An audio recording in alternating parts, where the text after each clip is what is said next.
السلام علیکم میرے دوستو، اپنے چینل میں آپ سب کو خوش آمدید کہتا ہوں۔ آج کے اس ویڈیو میں پرائمری کلاس کے سطح پر ایک چھوٹی سی کہانی لایا ہوں جس کا عنوان ہے لالچ بری بلا ہے۔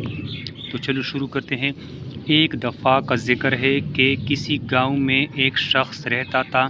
اس کے پاس ایک عجیب و غریب مرغی تھی جو ہر روز سونے کا انڈا دیتی تھی۔ وہ اس انڈے کو بہت مہنگے داموں میں بیچا کرتا تھا، لیکن وہ لالچی تھا اور جلدی امیر بننا چاہتا تھا۔ وہ کئی ماہ انتظار نہیں کرنا چاہتا تھا۔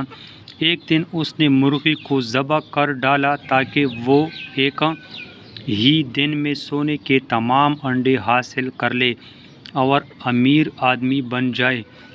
لیکن وہ یہ دیکھ کر بہت مایوس ہوا کہ اس مرغی کے پیٹ میں سے ایک بھی انڈا نہ نکلا۔ اس طرح وہ ہر روز ملنے والے انڈے سے بھی ہاتھ دھو بیٹھا۔ نتیجہ لالچ بری بلا ہے، اس سے بچنا چاہیے۔ تو دوستو، یہ تھی ہمارے پاس ایک چھوٹی سی کہانی پرائمری کلاس کی سطح پر، خاص طور پر کلاس سوئم، چہارم، پنجم کے طلباء کے لیے ہیں۔ امید کرتا ہوں آپ کو میری ویڈیو اچھی لگی ہوگی۔ اگر آپ میرے چینل پر نئے ہیں تو پلیز میرے چینل کو ضرور سبسکرائب کریں اور ساتھ میں بیل کا بٹن بھی دبا دیں تاکہ ہر آنے والی ویڈیو آپ تک آسانی سے پہنچ جا سکے۔ خدا حافظ۔